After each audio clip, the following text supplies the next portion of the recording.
Hello, everybody. This is the Chocolate News Podcast. I'm your co-host, John Alexander Reese. And your co-host, Andria Carter. And if you didn't know, the Cincinnati Herald has been around since 1955 and is the leading African-American owned newspaper in the greater Cincinnati area and northern Kentucky area. So how's it going, Andrea? Gotten over a little stomach virus, so I've been a little under the weather, but today I'm upbeat and perky and all that good stuff. And I've watched way too much TV while being down and about, and I'm able to eat more than nothing. So Yeah. it's a good day. So I'm Hey, happy. that's good. And it also helped that it was like really warm today, 74 in the middle of February. So how about that? I know. I mean, I had a jacket with me. And I was anticipating, I was like, I didn't know what to expect, but this is my first time venturing out after 4 days. And I was like, oh my God, I had on a long sleeve shirt, but oh my God. I mean, it was like, Yeah. what is going on? Yeah, we Um, we we've had to break a record today. I'll check just to see, but it was like either 70, I was either 74 or 75, but that has to be a record. oh, it has to be a record. I mean, Yeah, this is unprecedented. In February? I Come know. on, usually last year in February, we were freezing. Exactly. I mean, oh my God, I was getting ready to move into my apartment last year and it was freezing. Do you know it's like to move in the cold weather? Come Oh, on. not So fun. it's not fun. Yeah. So Andrew, what's the chocolate news of the week? Well, the chocolate news of the week, I think we're going to start off. We have a range of eclectic items to discuss. And I think we're going to start off with Biden's visit to Ukraine, the surprise visit. And then he went on to Poland. And in before the 1 year anniversary of the war between Russia and Ukraine. And it's been a very interesting, it's been a very interesting look at what perspective of viewing the Ukraine Russian war. Russia invaded Ukraine. It's all Russia's fault. Blah blah blah blah blah. Ukraine said no, we're not going to do this. They've been fighting back ever since. Putin didn't expect that, and he's lost a number of equipment and men over this.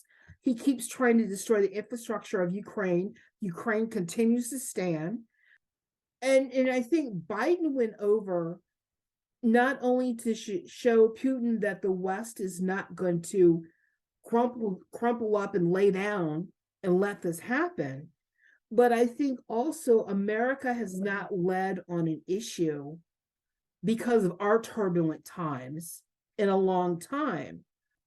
I think the surprise visit, especially for President's Day, which I thought was very unique, Yeah, and the pictures that came out of Ukraine was fantastic they were. between Zelensky and Biden. But I think overall, to listen to Biden speak about freedom, democracy, the right to be who you are, not be overrun by someone thinking differently. And I think that was the message he spoke of throughout going from Ukraine, then going on to Poland, speaking in Warsaw. He had a number of speaking engagements, meeting with allies there. And again, the message was freedom, democracy. We're not going to take it. We're not going to stop it. I think as a patriot, that is a very good move for us. Oh yeah. That he was speaking out about that, and I mean, and also the vice president, she was attending a number of other meetings going on. I think she was in Germany or Munich, or she was, I forgot where she was, but she also had the same message about you will be caught, you will be prosecuted. We're not going to stand for this. America is going to stand by our allies, blah blah blah blah blah. So that message by both our leaders was strong, resounding. And you know what? It was great to see Uncle Joe standing up there with Zelensky with the air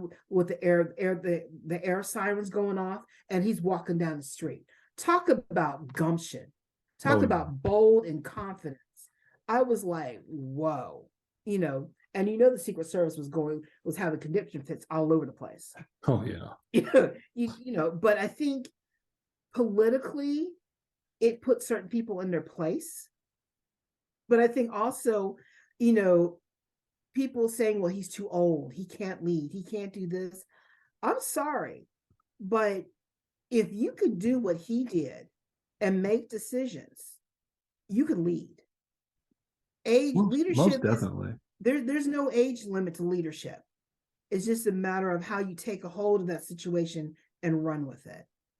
But that was Biden. But speaking about freedom and democracy, it was very sad news to hear about our former president, Jimmy Carter. Yes. And now that he's under hospice care, he has chosen not to receive any more treatment for what is wrong with him. And, he, until I guess he got really ill and had to go to the hospital, he was still holding Bible study at his church. He was doing stuff at his church, even on a limited basis. And I feel sorry for his wife, Yeah. Rosalind. Right. I feel sorry for her because they have been together for so long. And it's breaking her heart to watch her husband in this state, because he's been around a long time and he's done some good work. And he's been not just about democracy and freedom, he's about helping the poor, helping those who can't help themselves, speaking up, giving everyone a voice. And around the world, he's about that. And his family was involved with the Carter Foundation and things like that. So I feel for the Carter family tonight. And I, hope that all goes well. I hate to see a good man go, Yeah. but at the same time, he has done so much for the world. Even though he was a one-term president, he was so much more of a public servant after he served as president than as president. And I think he is the best role model of what people can do in that leadership and move on to than ever before. Well, I also wanted to say too, like just recently, I think they celebrated their 75th marriage anniversary, which is amazing. I just can't get over that. Can you believe that 75 years? I have yet to be married. I have yet to meet the love of my life. And, because I've seen what can happen in a marriage in a divorce. And I've seen the best of relationships where people have a partnership. And I mean, like my father's in a relationship right now, and they've been together for, I think, is it 40 something years? And they're together so long, they fuss at each other. And it's so funny when they fuss Yeah. but it's a good partnership. And those are the best kind of marriages you want to have, where there's a partner and you grow together and, you support each other in whatever endeavor. And I think it's fantastic. So I feel for them and I'm hoping for the best, knowing what the outcome might be because it's hospice is involved. And I just hope that the Carter family is holding up well and we're all there for them when his time comes. So Yes. it's very sad. It's very sad, but you know what? He's going to have, well, I'm not going to say it. So Yeah. I'm just going to hope for the best for him Yeah. and Me think too. good thoughts. With that being said, I would say in Ohio, we're still dealing with the ramifications of the train derailment that occurred over 2 weeks ago. Right. Um, um, our governor, Mike DeWine, has been on the air on major news outlets discussing what has occurred. There's been discussions about the toxic waste getting into the water, coming down the river, getting into our water system as well here. The river was, they shut the caps for a little while here in Cincinnati before opening up again, making sure that our water is clean and decent, though you just never know what's in the water. But I'm glad that they're on top of it. They're acting on it. It's just kind of a shame that it's still going on. But it's a unique situation where the Mike DeWine announced that the Ohio is not eligible for federal funding for cleanup for this. So they're not eligible for those types of funds. And that the EPA has taken over the cleanup and has ordered the railroad system to clean up the mess. So it's going to be interesting to see what happens with this. I feel for the folks in East Palestine. You hear them make comments, you hear the fear in their voice. They're living with it every single day. They're fearful. Can we wash in this? Can we drink this? Can we cook our food with this? Exactly. You hope not to have to deal with something like that. It kind of reminds me of the Cleveland, remember the river in Cleveland, Ohio, before it was cleaned up, it used to be called the mistake. Well, Cleveland used to be called the mistake on the lake, but the river used to catch on fire all Oh, the time. oh, that's You not didn't? good. Oh, you didn't know that? Yeah, back in I did not seven. know. Well, my mom always called Cleveland the mistake on the lake, but Right. I didn't know like why. But now you're telling me like the river used to catch on fire. I was just like, whoa, this. Yes. Oh my goodness. They used to dump all kinds of stuff in the river up there. I forgot what the name of the river is in Cleveland. And it would catch on fire, but then they cleaned it up. And it doesn't do that anymore because you don't hear those stories anymore. So that water is very, very clean. So to have this train derailment occur, it's just sorry to see that we're having so many issues with water right now in Michigan.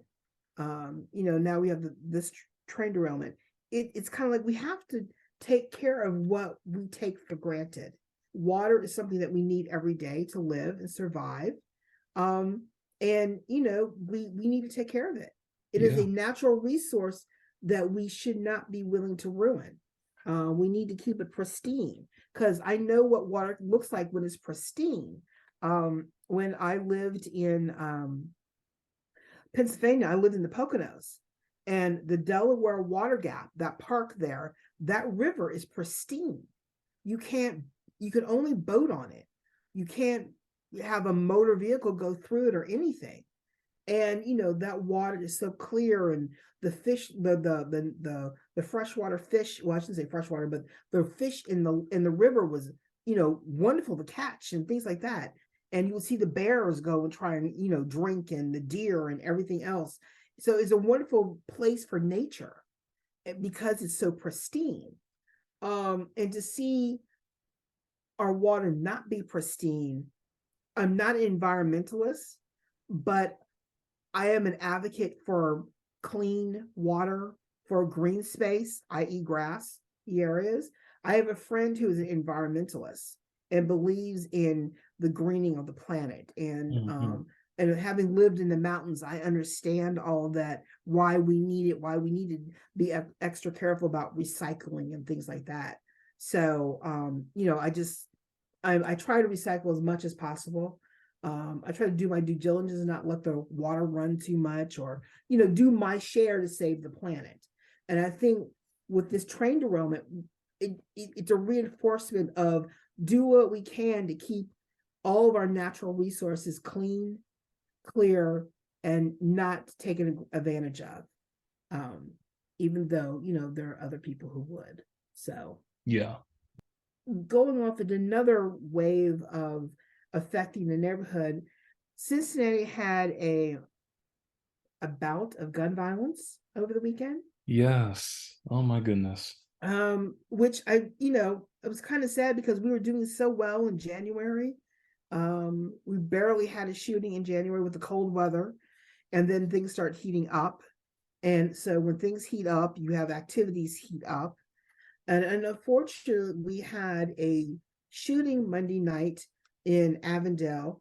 And over the weekend, we had a 17-year-old and a 13-month-old hospitalized due to a shooting in Paddock Hills, which we don't have more information about. And then a Taft High School student was shot in Westwood as well. And it's kind of sad that we're seeing this spate of gun violence in Cincinnati. And we have various community organizations out there working to stop the gun violence or have an impact to lessen the gun violence in the neighborhoods. We have Community Partnering Center created by the Collaborative Agreement. We have the God Squad, men who are ministers who go out and talk to the people in the street.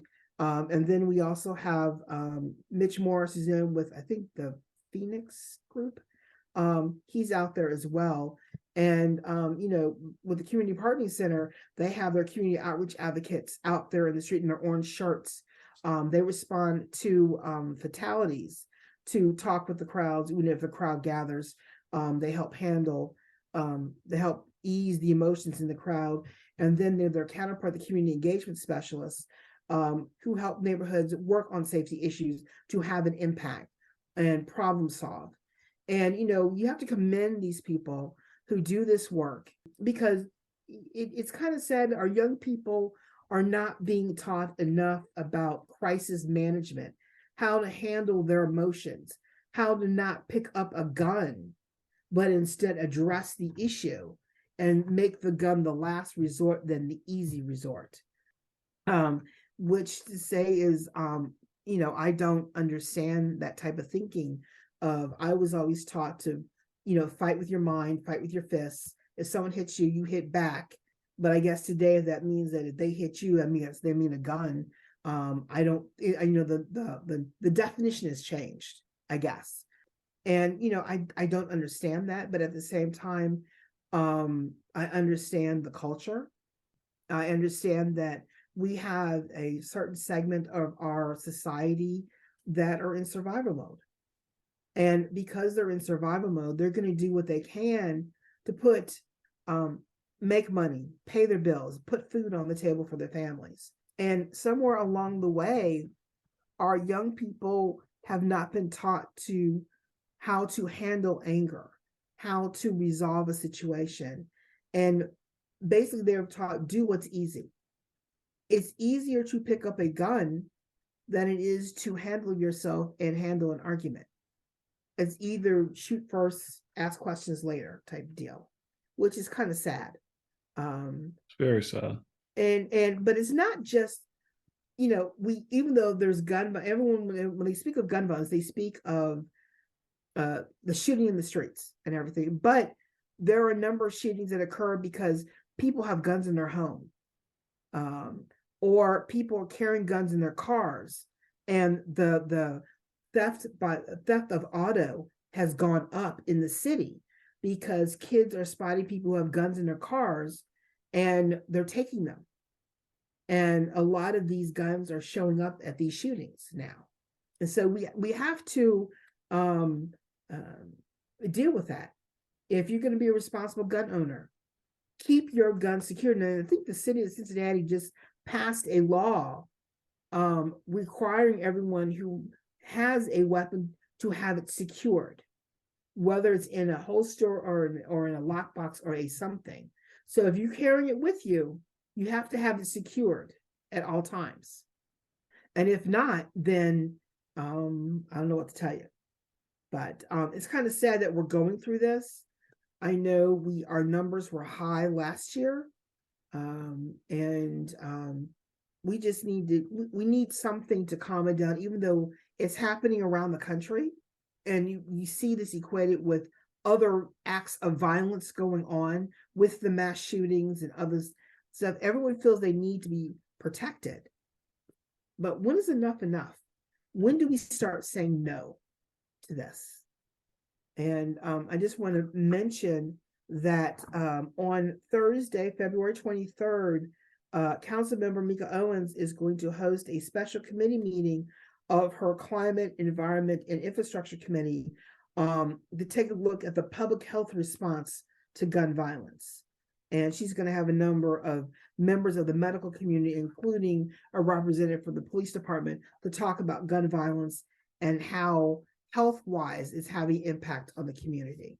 So that will be an interesting conversation. And I'm going to attend, so I will give an update next week on that. All right, definitely. When we talk again. So that's the most sorrowful thing that I have to cover, but I would say the most inspiring thing that has occurred this past week is the Pan-African flag was raised at City Hall in observance of Black History Month. And that's amazing. It is amazing. I think it's something that our leaders are recognizing the contributions our various minority communities are having on the city. I think the event was very well attended by I would say who attended. It was Um, attended by Obviously, AFTAB, Pure of our mayor, Jan Michelle, Vice Mayor Jan Michelle Lemon Kearney was there, and other several city council members. and including Joe Mallory, Right. Tolan O'Neill with Romac, Iris Rowley with the she is the community activist and a special consultant to the city, and Asia Bard with the Freedom Center spoke as well at this event. And I think that's wonderful that we're celebrating Black History Month, and the flag was raised, but it goes to the bigger point of why aren't more people honoring Black History Month, where we need more voices speaking up about Black history and American history per se than the voices that are shouting that we need to quiet it down or get rid of it. What are people afraid of by raising a flag or speaking of Black history? I mean, And I think they're afraid of, those old pictures, where the black kids are walking to school and, you know, people are just like just yelling and angry and raising their fists. I think like those people who are probably what in their like 70s or 80s now, they're just gonna yes, I think their grandkids are gonna ask them, why are you yelling at that black person?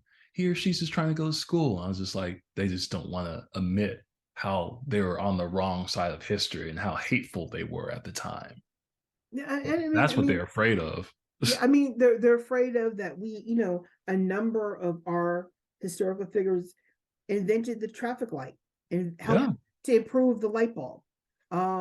We have one woman, she invented GPS. Everyone's using really. it today. I didn't know about GPS. Yeah, it was, I forgot who had it. It was a woman invented GPS. I'm gonna And have I to was look. like, See, I keep learning new stuff every year during Black History Month. I did not know about GPS. That's amazing. yeah, I mean, it's kind of like more and more is coming out that, a lot of Black people have invented a lot. I mean, like if you think about the potato chips that put out by Procter and Gamble, Right. um, the Pringles can, that was Chris Smitherman's father. He invented Really? that. Yes. Chris Oh, Smitherman's I did not know father, that either. Oh my Chris God. Smitherman's father holds a number of patents because he worked for Procter and Gamble and invented a number of products. I think he invented Bounce as well, or What? help. Yeah, I think he My helped invent. goodness. I think he helped invent dryer sheets and Pringles and some other stuff. And if you have to think about what people have done over the years that we take for granted now. Pringles is Yeah, in every single gas station around the world. exactly. Exactly. Um, and the dryer sheets, come on, we don't have to use softener to use a dryer sheet. You Yeah. know, I mean, it a lot of, I'm not saying that a lot of Black people, a lot of minorities have had their hand in inventing, coming up with inventions that we now use and take for granted. Wow. And people don't want to give you credit. And I think if you benefit from that, then, as someone at first who refused to use GPS, now who loves GPS, Yeah. trust me, because I learned how to use a map and find my way following a map. But, I still believe learn how to use a map first, then use GPS.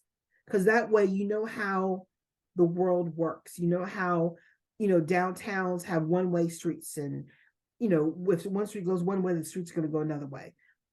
I believe in learning how to use a map first, then GPS. But, it's just one of those things of where the technology that's used today, it was because someone had an idea or someone had another bad thing happen, but came up with this. Like, for instance, Viagra. We wouldn't have had Viagra. Yeah. Yeah. Yeah.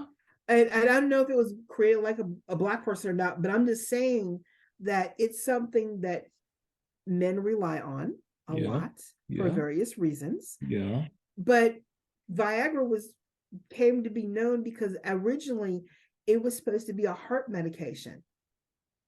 But as they were testing the heart medication, men were having a certain reaction.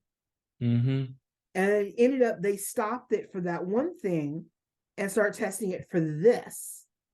And then it got sold. Now we know about not just Viagra, but Cialis and Yeah. other things to help, Right. that little blue pill. But I'm just saying that there are a lot of things that are invented today, randomly of what color they are, that we take for granted and use. And I'm just saying that we need to look beyond the race but acknowledge the intelligence, the creativity, the innovativeness to give us what makes our lives easier to use today. We know who invented the light bulb. That was Thomas Edison. Right. But what he invented was basic. What we got now, that's because everyone took that basic concept and improved upon it. So now we have LED lights and other stuff. And based on that concept, someone took it a step further, watching traffic created the traffic light, and so on and so on and so forth. Why be afraid of that knowledge? Why be afraid of how this country began? We all know slaves built the White House. Why Mm-hmm. be afraid of that information? Our founding fathers were slave owners. We know this. It is a fact. The original 13 colonies began because of thus and so. They are running from freedom, but they didn't want to extend that freedom to anyone else that did not look like them. Well, guess what? I'm sorry, but we're forcing you to face it. And think about this. I think also they need to think about that as you try to squash Black history, there were enough historians who kept our history alive until it started to be integrated into American history. If you think about that, because there are a number of books. I went to a historically Black college, and the library is filled with history books that were written by Black historians on what happened. That information, no matter how hard they try to squash it, is still going to remain alive. We're still going to teach it. Yeah. It may not be taught. What I think is sad is that they want to keep their children ignorant of the founding of our country, when Black children who learn both sides of American history are more well-rounded as patriots than children of certain people who want to keep their children ignorant. Why do you want to do that to your children? I commend anyone who fights against book banning, book burning. All these authors that they want to ban. Why? Everyone's going to read them. They could just download them on their Kindle. You don't have to know they have them. They're going to be read anyway. I think when you start holding education hostage and make it political, democracy is in trouble. Because those people who want to keep you ignorant for their own power and gluttony is not serving you. And why people vote against their interests and listen to folks, I don't understand that. You never vote against your interests. You vote for your interests. So, I mean, Black people have been voting for their interests forever, and we haven't succeeded all the time. Now that we're starting to succeed, everybody is getting all upset, like, oh, no. And then you got Marjorie Taylor Greene. Yeah. It's I don't know. It's like I think the Jewish space lasers, that's still the most, well, I don't know. Her comments the other day, the stories on her website, I think that may have beat the Jewish space lasers. You know what? I forgot about the geospatial lasers. Oh, I did not forget about that. I mean, that's just something that just sticks with you. I'm sorry, but our Jewish brethren have gone through a lot. I don't know why we're being blamed for certain things. We don't hold a lot of majority. We don't. Let me put it like this: our community holds certain powers of authority, but overall, we're still not in charge all the way. Yeah. We've had a lucky few, but overall, we're still not in charge. Yeah. And I think people need to get used to difference.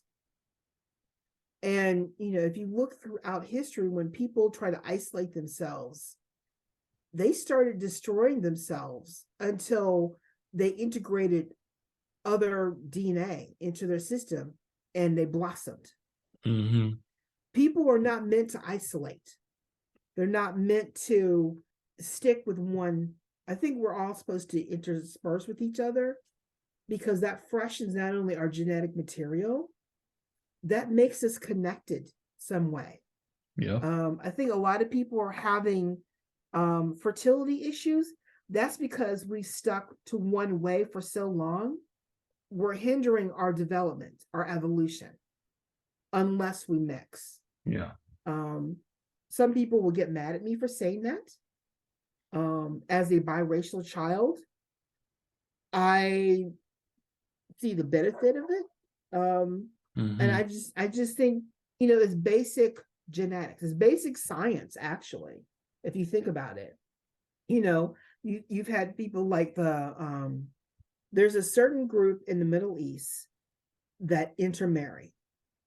I forgot, is it the Saudis? Is it because their children suffer from blood disorder, and they come to Children's Hospital to be treated all the time.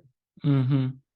And the only way to change that is marry an outsider to freshen the genetics, and it won't happen in their family. Interesting. But they won't do that. Some won't. Some do, some don't. Yeah. So it's an ongoing issue, which is sad. Yeah. But that means what I'm saying. I guess what I'm saying is that the country needs to wake up. Yeah, most definitely. And accept truth, and not get on my horse again, because I can do that. So yeah, that is all the chocolate news for today. All right. Well, thank you, Andrea. And that's it for today's show. And I want to thank you, Andrea, for coming on, delivering all the chocolate news. It's always appreciated. Oh, thank you.